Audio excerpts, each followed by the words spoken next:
เนาะเปิดภาพมามันนี่พี่น้องเนาะบุญบ้านของใหญ่ทางบ้านเฮาพี่น้องเนาะเพิ่นก็สิเนาะทางนี้ก็จะเป็นทางเนาะของทางที่บุญเป่าซีซอหรือว่าของอาจารย์เพิ่นก็สิได้อันว่ายูทูบเบอร์เขานำพี่ดอกเนาะแจกเพิ่นก็ได้แจกเฮ็ดโรงทานเนาะ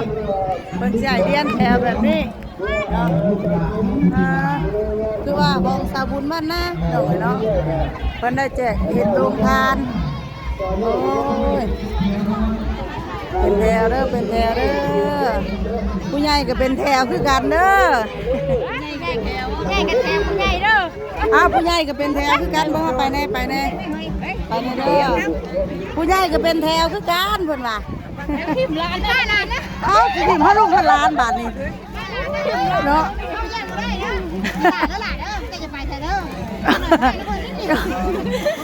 บ่จักว่างูมาบ่เห็นลานจ้ะเ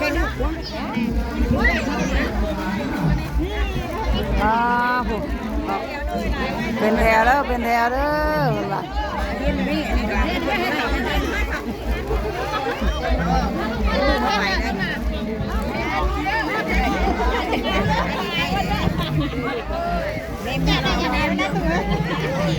ต่อคิวหนึ่งท่านได้มาแน่เขาบนทางแต่ตัวคันบ่ต่อคิวได้เลยดิเบิ่งคักแล้วผู้อยู่ทางหลังบ่ได้เด้ออยู่ทางหลังบ่ได้เพิ่นว่าคือศิลาอยู่เนาะผู้พี่น้องผู้นำรถเพิ่นครับ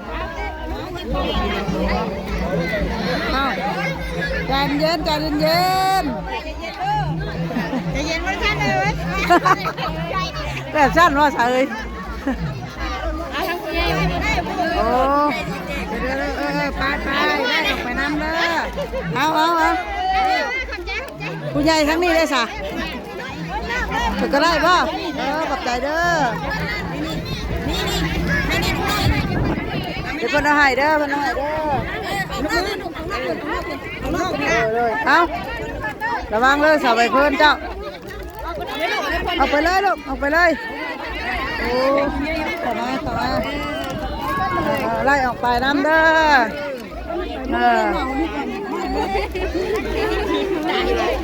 เอาไล่ผู้คน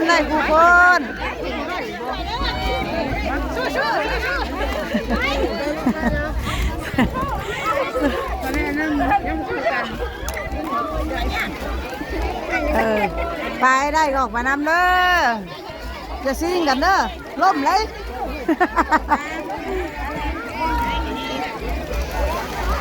ถ้าไปทางนั้นลูกมาทางพี่พี่ลูกมาทางพี่จะจังได้เอาถุงยางเลยพี่เอาเก็บถุงยางคนนี้เขาบอกว่าเขาอะไรถุงยางเขาบอกยังเขาเอาไปใส่อีกบ่วะ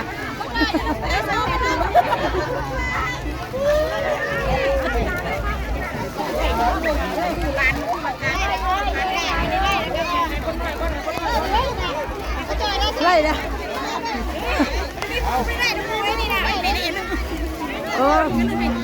เราอยากได้ถุงยางเอารถ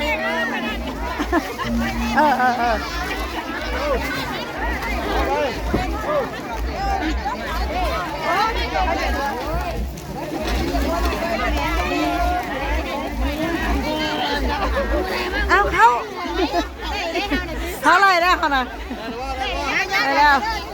ไล่ก็ไม่ได้ออกไล่ไปนะเดี๋ยวพอ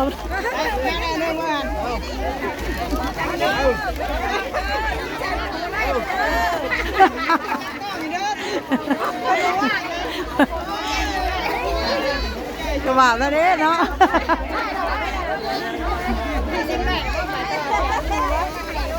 เพราะว่าเห็นลูกเลยนะเห็น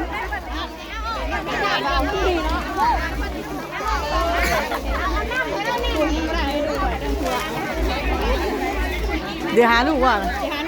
เดี๋ยวบอกเดี๋ยวแม่ได้ก็พร้อมจ้ะได้แล้วบ้างฮะแม่ลูกแม่ได้แล้ว ได้ว่าน้ำเลยเอา ยังให้แล้วมาน้ำเอาได้เด้อตีถุงยางช่วยนี่บ่ข่อยบ่มีมือใส่เด้ขอบใจเด้อพอได้ถุงยางใหญ่ได้ข่อยน่ะ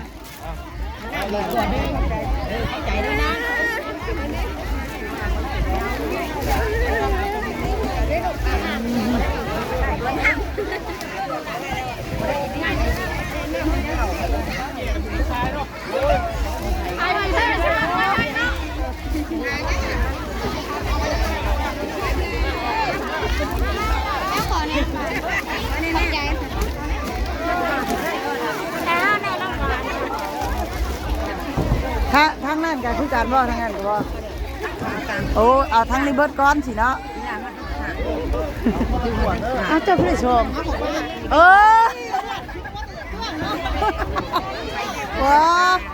ขอญาติมาท่วงเจ้าซื้อ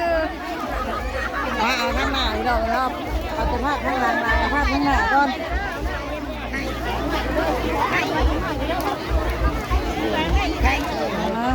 เอามาเป็นอีกแล้วมาภาพใจบ่ได้เลยตอนคอยเข่าเด้อผู้เพิ่นนั่นเพิ่นสิเป็นล้มแล้วทางนี้อีกบ่มาเบิ่งทางนี้ก่อนทางว่าจานเพิ่นพี่น้องเนาะเอาอย่างนี้ทางนี้เนาะอย่างนี้ทางนี้นะพี่น้องเอ้ยบาทนี่น้ำบ่โอ้ให้จับบ่โอเคโอ้มาเลยทางนี้กับพี่น้องเลยเดี๋ยวเข้าเลย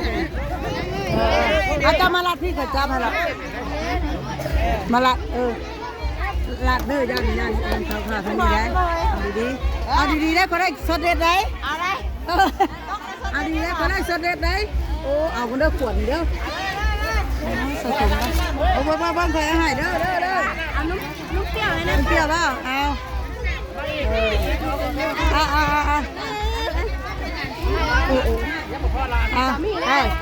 ทุกคน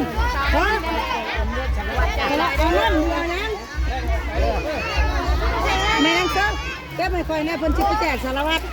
เอาแก้มาคู่เอาใช้เอาโคมมาใช้ทุกตัวนี่ให้คู่กันนะไปเอาเล่นเจ้ากับคู่ได้กันมาอีกเอาละต้องมีแถวให้กับแม่เนี่ยระวังเด้อเฮ้ยตันนะนางเด้อ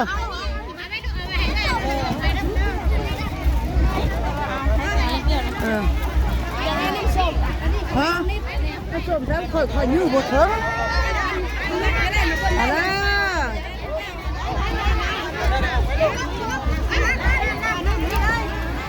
เอายังเอาไปข้ายืดบดเถิงคิมเจ้าเก็บให้สารวัตรเพื่อนแน่นี่คนเจ้าไปข้างนั้นบดเถิงไหมไปทางนั้นให้ลูกบ่เถิงบ่บุญขึ้นทางในเด้อเจ้าอยากได้น้ำนั่นเด้คอปเตอร์อยากได้น้ำส้มเด้เอ้ยขอบใจเด้อเอาน้ำส้มกันเอายังหำไปแล้วไปน้ำได้หรือเปล่าเอายังน้ำมันไหนเอาไอ้น้ำครับไปลูกพ่อต้มมางออยู่หน่อยเนาะ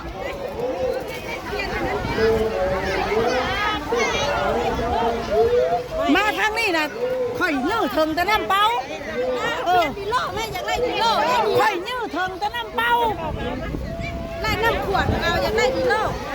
แล้วแม่ตัวอะไรครับยื้อถึงแต่น้ำเปล่าดิ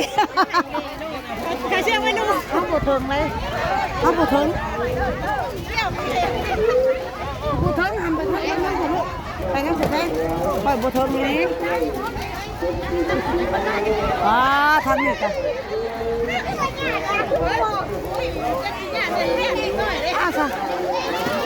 ค่ะน้ำขาวเถอะเอ้ยทำแต่นี่โอ้ปลาโตเนาะ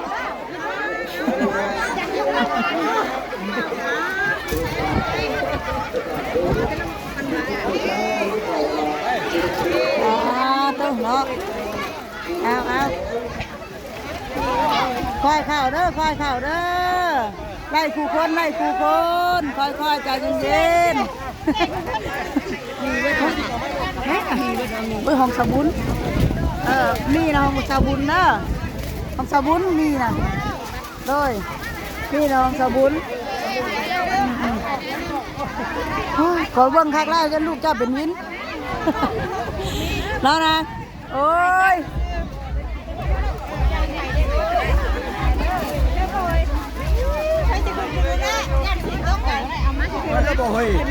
ยังอยู่เอายังยืดเอาเรื่องเขาเจ้ายืดถึงยืดบุถึงเอาลิโลเล่ไปเช่นนี้ยืดบุถึงตัว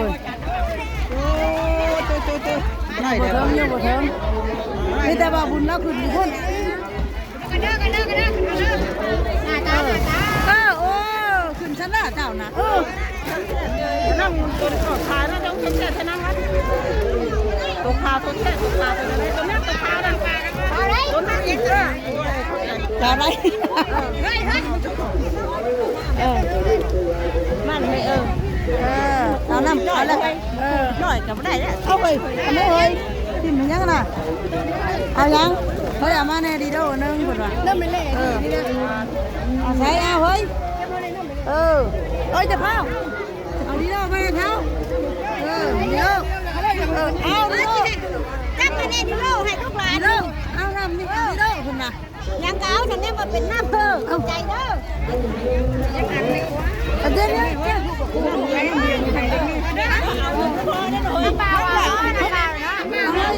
น้ำเปล่าวะไม่ไรเลยไม่กินดิโลนะมันเย็นดิโลดิโลดิโลดิโลมือหักของมันน้ำส้ม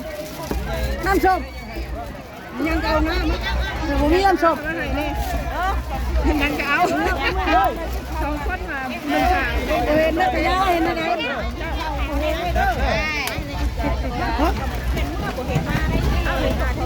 นี่เลยจับเลยมือเอาไปเถอะไปทางนั้นเด้บ่เถอะเอาวิโลเจ้าเอ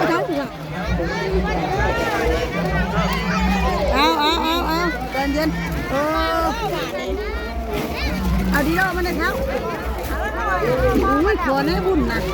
ให้แล้วให้ลาน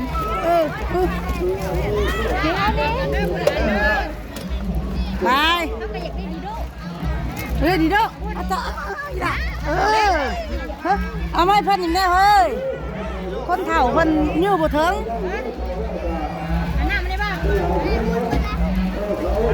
ขอดีโด้นะอาจารย์ไม่คนเฒ่าทั้งนี้ดีโด้ขึ้นมาโอเคอย่าพลาดเริ่มตุ๊ก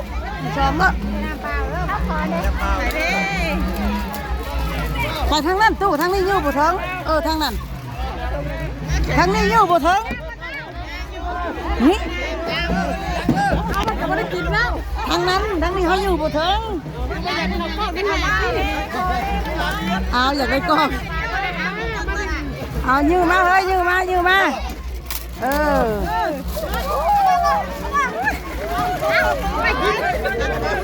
ย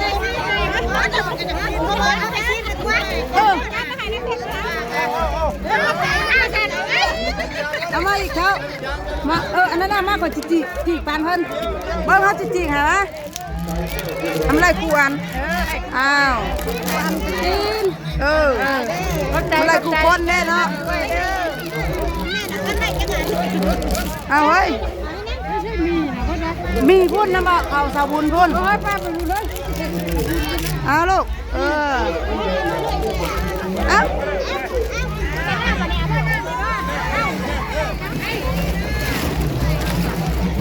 น้ำหมอว่าน้ำนะบ้าโอ้ยข่อยคืออยากได้แต่น้ำไม่หมูน้ำเด้อเด้อน้ำมาเด้อเอาเก็บเอาน้ำ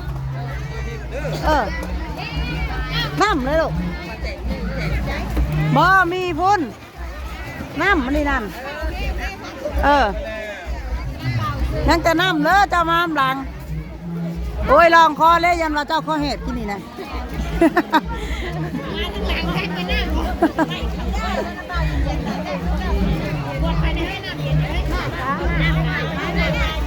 น้ำกาวบ่เฮ้ยน้ำกาวเราอ่ะมาพอท่านกาวเราอ่ะอุ้มลูกเมื่อยเราอ่ะ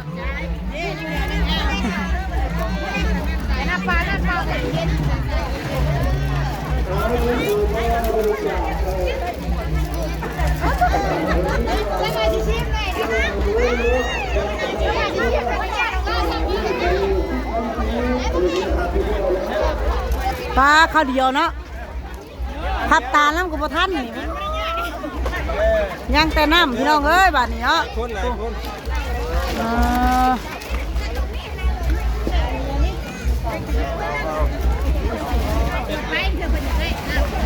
แป๊บเดียว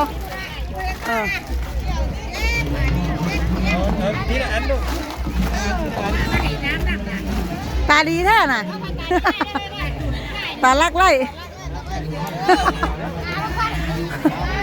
ชอกเจ้านะตาแล้วท่านนะโบเห็นบ่เอาบาทนี่ที่เข่ากระเทียบาทนี่เนาะมันจะพุ่มอยู่ว่าบาทนี่เดี๋ยวจะขึ้นหาแล้วเดี๋ยวห้าขึ้นหาลงไปได้ใช่พี่ก็เดี๋ยวเพิ่นตั้งไว้หันบ่เดี๋ยวเอาบ่ลงไปได้ลงไปนี่เล่นแต่เพิ่นด้วยกันหาเองวันนี้โอ้ยไปเพิ่นแห่ตอนบ่ายได้ดิบ่แบบว่ากาเพิ่นบ่ได้มีของบุญเด้ญาติว่าเพิ่นบ่แห่ติเด้หอเพิ่งเนาะเข้าแล้วอ่ะว่าแห่ฮีคองมันแห่อันนี้แหละป้อนหั่นน่ะจงทุกอันมันไว้อยู่แม่ไผอยากป้อนก็ป้อนไผหมู่อยู่หั่น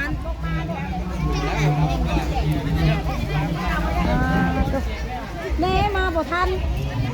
แต่น้ำทันน้ำ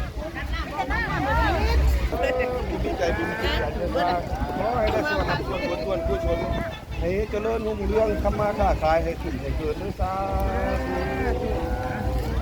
ธุเอาเรือให้อันว่า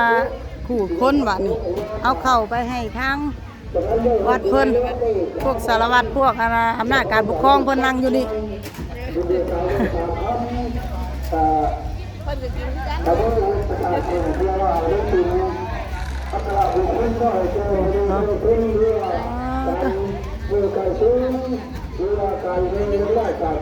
กาสีประมาณนี้แหละพี่น้องเนาะอีกสักเล็กจักน้อยเพิ่นกาสีได้แห่พระสัตว์พึ่งแล้วก็มีการฟ้อนลงมาซ่าเนาะพวกฟ้อนกันตุ๊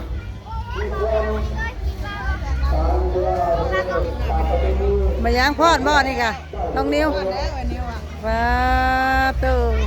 ตุ๊ทักทายปลาดุกแน่นี่โดยแต่งตัวงามแท้เหมือนนี่ปลาหยับเลยหยับบอลเพิ่นเด้อเอาคือหลายๆแท้นี่โอ้อันนี้เนี่ยพวกฟ้อนพี่น้องเนาะพวกคณะฟ้อนเนาะกระสิบประมาณนี้พี่น้องเลยเนาะขอบคุณที่เข้ามาเด้อโดยสำหรับคลิปนี้ไปแล้วรอชมคลิปเพิ่นแห่พระธาตุพึ่งพี่น้องเลยเนาะโดยภาพอาจสิบ่งามก็ต้องขอโทษขออภัยนำเด้อเนาะโดยสำหรับคลิปนี้ไปแล้วเนาะพ่อกันกินสบายดี